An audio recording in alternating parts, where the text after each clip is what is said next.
میں نے خطبہ میں قرآن کریم کی آیت مبارکہ پڑھی، فَاذْكُرُونِي أَذْكُرْكُمْ وَاشْكُرُونِي وَلَا تَكْفُرُونَ۔ تم مجھے یاد کرو، میں تمہارا چرچا کروں گا، میں تمہیں یاد کروں گا۔ وَاشْكُرُونِي وَلَا تَكْفُرُونَ، اور میرا احسان مانو، میرا حق مانو، وَلَا تَكْفُرُونَ، اور میری ناشکری نہ کرو۔ جھوٹے اسلامی بھائیوں، آج فی زمانہ ہم مسلمانوں میں ناشکری اتنی پائی جا رہی ہے، جس بندے کو دیکھو اس میں ناشکر کے آثار ظاہر ہوتے ہیں۔ حضرت عائشہ صدیقہ رضی اللہ تعالی عنہا سے حضرت عطا رضی اللہ تعالیٰ عنہ صحابی رسول ہیں، فرماتے ہیں کہ کچھ لوگ حضرت عائشہ صدیقہ رضی اللہ تعالیٰ عنہ کی بارگاہ میں حاضر ہوئے، عرض کی کہ اے امی، اے ابو بکر کی بیٹی، آپ آقا کریم صلی اللہ علیہ وسلم کا کوئی ایسا واقعہ بیان فرمائے، آپ کی کوئی منفرد بات ہمیں بیان فرمائے۔ حضرت عائشہ صدیقہ رضی اللہ تعالی عنہا نے جب یہ بات سنی تو آپ اشک بار ہو گئی، آپ رونے لگی۔ آپ نے ارشاد فرمایا، میرے سردار امام الانبیاء محمد رسول اللہ صلی اللہ علیہ وسلم کا کون سا ایسا واقعہ ہے جو منفرد نہیں ہے؟ آپ کی کون سی ایسی بات ہے جو منفرد نہیں ہے؟ ہاں، آپ نے پوچھا، میں ایک عرض کر دیتی ہوں۔ آپ رضی اللہ تعالیٰ عنہ نے ارشاد فرمایا، ایک مرتبہ میرے سردار محمد مصطفیٰ صلی اللہ علیہ وسلم ایک رات میرے گھر تشریف لائے، بستر پر تشریف لائے، قریب تھا کہ آپ علیہ السلام کے ساتھ میرا جسم مس ہوتا۔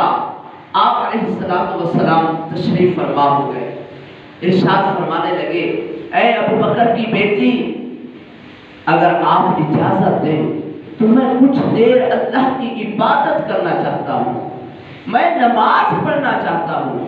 حضرت عائشہ صدیقہ رضی اللہ تعالیٰ عنہ ارشاد فرماتی ہے، میں نے اجازت دی تو آپ علیہ السلام مشکیزے کے قریب تشریف لے گئے۔ آپ نے تھوڑے سے پانی سے وضو فرمایا، وضو فرمانے کے بعد مصلی پر کھڑے ہو گئے نماز کے لیے۔ فرمایا کہ آپ نے نماز شروع کی، نماز پڑھتے ہوئے آپ نے رونا شروع کیا۔ آپ اتنی اشکبار ہوئے، آپ نے اتنے آنسو بہائے، اتنا روئے کہ آقا کریم صلی اللہ علیہ وسلم کے آنسو مبارک داڑھی تک پہنچے۔ صرف داڑھی تک نہیں، امی عائشہ صدیقہ رضی اللہ تعالیٰ عنہ ارشاد فرماتی ہے، اے لوگوں سنو، میں نے اپنی آنکھوں سے دیکھا آپ کے آنسو مبارک سینے تک پہنچ گئے تھے۔ پھر آپ نے رکوع فرمایا، رکوع کے بعد سجدہ فرمایا، پھر سجدے سے اٹھے، پھر آپ نے رونا شروع کر دیا، یہاں تک کہ صبح ہو گئی۔ حضرت بلال رضی اللہ تعالی عنہ تشریف لائے اور آپ نے نماز کے بارے میں عرض کی تو آپ علیہ السلام نے نماز کی تیاری فرمائی۔ پھر میں نے عرض کی، اے میرے سردار، آپ تو بخشے ہوئے ہیں، آپ تو امام الانبیاء ہیں، آپ اللہ کے محبوب و مقبول بندے ہیں، تو پھر بھی آپ اتنا کیوں روتے ہیں؟ آقا کریم صلی اللہ علیہ وسلم نے ارشاد فرمایا، اے عائشہ، کیا میں اللہ کی شکر گزاری نہ کروں؟ کیا میں اللہ کا شکر گزار بندہ نہ بنوں، میں نہ رہوں؟ میٹھے اسلامی بھائیوں، یقیناً یہ بات روز روشن کی طرح واضح ہے کہ جو بندہ جتنا رب ذوالجلال سے قریب ہوتا ہے اتنا اس پر شکر کا غلبہ ہوتا ہے، وہ شکر گزاری میں دن رات ایک کر دیتا ہے، ہر سانس شکر گزاری میں گزارتا ہے، شکر ادا کرتے ہوئے گزارتا ہے، وہ شکر زبان سے بھی ادا کرتا ہے، وہ شکر آنکھوں سے بھی ادا کرتا ہے، وہ شکر قول و فعل سے ادا کرتا ہے۔ میٹھے اسلامی بھائیوں، اس حدیث پاک سے معلوم ہوا، اس روایت سے معلوم ہوا کہ ہمیشہ ہمیں شکر گزار بندہ رہنا چاہیے۔ شکر گزاری کرتے رہنا چاہیے، اور شکر گزاری میں آنسو بہانا بھی سنت مصطفیٰ ہے۔ لیکن آج کے فی زمانہ میں جس بندے کو دیکھو اس میں ناشکری پائی جا رہی ہے،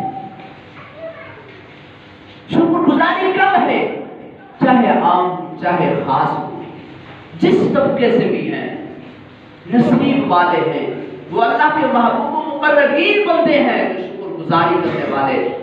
اللہ کریم قرآن کریم میں ارشاد فرماتا ہے وَاشْكُرُونِي، میرا احسان مانو، میرا حق مانو، وَلَا تَكْفُرُونَ، اور میری ناشکری نہ کرو، لَإِن شَكَرْتُمْ لَأَزِيدَنَّكُمْ، ہاں اگر تم میری شکر گزاری کرو گے، میرے شکر گزار بندے بنو گے تو میں تمہیں اور عطا فرماؤں گا۔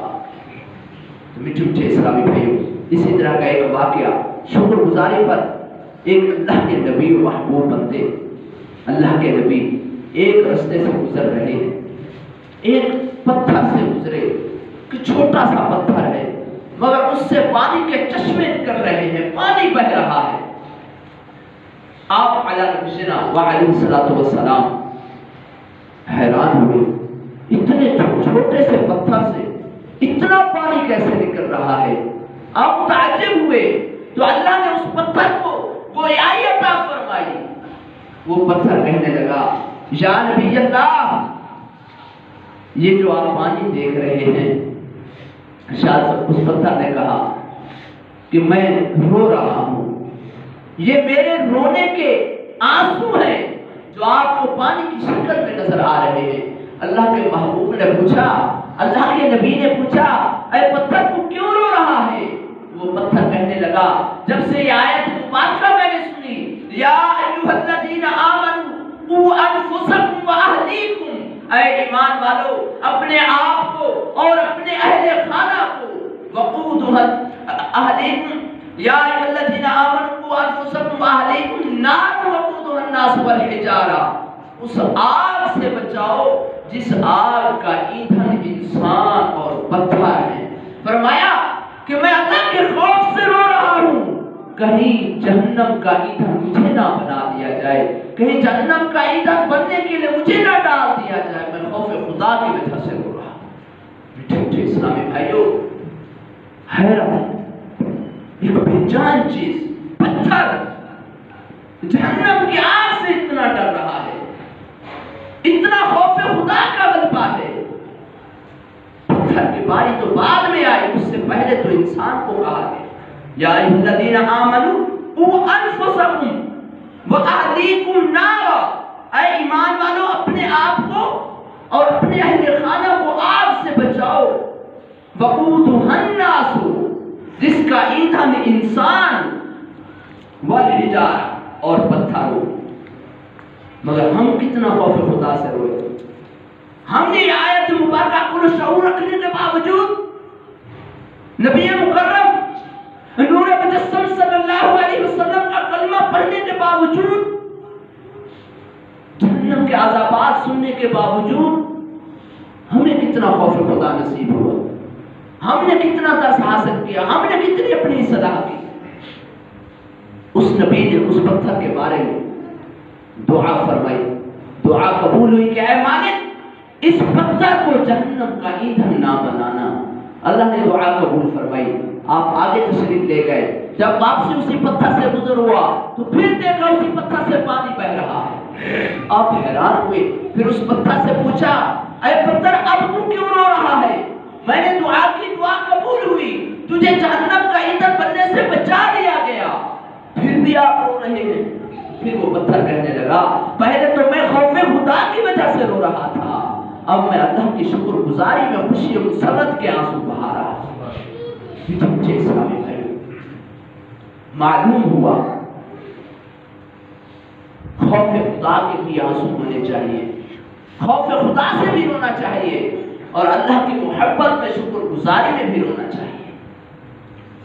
شکر گزاری بہت ضروری ہے۔ انسان کا دل پتھر کی طرح ہوتا ہے، یہ پتھر سے بھی بسا ہوا سخت ہو جاتا ہے، تو انسان کے دل کی سختی بھی خوف خدا کے آنسو اور شکر گزاری کے آنسو سے دور ہوگی۔ تب جا کے اس میں نرمی آئے گی۔ آج ہم اپنا غور کریں تو ہمارے دلوں میں دھڑکنے والا دل بڑا سخت ہو گیا ہے، اس کو خوف نہیں آتا، اس کو قبر و حشر کا ڈر نہیں لگتا۔ اگر حقیقی اس دل میں خوف خدا آیا ہوتا، اگر حقیقی یہ خوف خدا سے ڈرا ہوتا ہمارا دل، تو ہماری نمازیں قضا نہ ہوتی، ہماری نماز قضا نہ ہوتی۔ اگر اس دل میں خوف خدا آیا ہوتا، یہ دل خوف خدا کی وجہ سے ڈرنے والا ہوتا، تو ہماری وجہ سے کسی کو تکلیف نہ پہنچتی، ہم مسلمان کسی کو دھوکہ نہ دیتے، ہماری وجہ سے کسی کا نقصان نہ ہوتا، مسلمان دو زبانہ نہ ہوتا۔ آج مسلمان سے دھوکہ کھا رہا ہے۔ اگر خوف ہوتا تو مسلمان سے کیوں دھوکہ کھاتا؟ مسلمانوں سے تو کافر بھی دھوکہ نہیں کھایا کرتے تھے، مسلمانوں سے تو کافروں کو بھی فائدہ ہوا کرتا تھا۔ آج مسلمان تو ٹکے کمانے کی خاطر اپنے مسلمان بھائی کو کاٹ رہا ہے، مسلمان بھائی کو نوچ رہا ہے۔ میٹھے اسلامی بھائیوں، یہ وقت گزر جائے گا، دھوکہ دے کے کسی کا نقصان کر کے تو ٹکے کما لیں گے، مگر اس میں برکت کہاں سے لائیں گے؟ برکت اس رب الجلال نے عطا فرمانی ہے۔ لاکھوں لاکھ آتے ہیں، جس کے پاس ایک میں مثال دے رہا ہوں، کوئی سواری نہ تھی، کچھ بھی نہ تھا، اس کے پاس سائیکل آئی تو پھر بھی وہ شکر گزار نہیں بن رہا۔ سائیکل آئی، اب اس کے دل میں یہ خواہش پڑی، کاش کہ میرے پاس موٹر سائیکل آ جاتا۔ موٹر سائیکل والے کو دیکھو، وہ بےتاب ہے، تڑپ رہا ہے، بھئی کیا بےتابی ہے، کاش کہ کار مجھے مل جاتی۔ کار والے کو دیکھو، وہ بےتاب ہے، یار تجھے کس چیز کی پریشانی ہے، یار میرے کو ایک دو مکان اور ہوتے، میرے ایک دو پلاٹ اور ہوتے۔ دو چار پلاٹ والے کو دیکھو، وہ پریشان، یار میری کوئی فیکٹری ہو جاتی، میرا کوئی اچھا کاروبار چمک جاتا۔ جس بندے کے پاس کچھ نہ تھا، سائیکل آئی تو اسے چاہیے تھا کہ اللہ کا شکر ادا کرتا، شکر گزاری کرتا کہ اے مالک میرے پاس کچھ نہ تھا، تو نے مجھے سائیکل سے نواز دیا۔ چاہیے تو یہ تھا، مگر سائیکل سے نفس پڑا موٹر سائیکل کی طرف، موٹر سائیکل سے نفس پڑا کار کی طرف، کار سے نفس پڑا پلاٹوں کی طرف، مکانات کی طرف، بنگلوں کی طرف، کاروبار کی طرف۔ الہاکم التکاثر، تمہیں غافل رکھا مال کی زیادہ طلبی نے، حتی زرتم المقابر، جہاں تک کہ تم قبروں کو پہنچ گئے، تمہاری خواہشیں ختم نہ ہوئی۔ ہزاروں خواہشیں انسان رکھتا ہے۔ میٹھے اسلامی بھائیوں، کبھی اس مفتی سے ہم یہ تو پوچھے، کیا کبھی مجھے یہ بھی خواہش نصیب ہوئی، یار میں راتوں بھر سوتا رہتا ہوں، راتیں غفلتوں میں گزار دیتا ہوں، دن بھر دنیا کے کاروبار میں گزار دیتا ہوں، کاش کہ میں رات کو اٹھ کر تہجد گزار بن جاتا، تہجد پڑھنے والا بن جاتا، کاش کہ اللہ نے مجھے اتنا عطا کیا، کاش کہ میرے رزق سے کچھ دین کی سربلندی ہو جاتی، کچھ دین کا کام ہو جاتا، اس طریقے سے میں اللہ کا شکر گزار بندہ بن جاتا۔ اللہ نے صحت عطا کی، صحت عطا کی، میں چاہوں تو میں پنجگانہ نماز کے ساتھ نوافل بھی پڑھ سکتا ہوں، کاش کہ میں نوافل پڑھنا شروع کر دوں۔ اچھی خواہشات انسان کو دنیا و آخرت میں کامیاب کرتی ہیں۔ وہ اچھی خواہشات کیا ہے؟ وہ اللہ کی رضا، وہ اللہ کی رضا، اپنی آخرت کی تیاری، اللہ کے محبوب کی سنتوں پر عمل کرنا۔ میٹھے اسلامی بھائیوں، نبی کریم صلی اللہ علیہ وسلم نے ارشاد فرمایا، آخر حدیث پاک کا مفہوم آپ نے ارشاد فرمایا، قیامت والے دن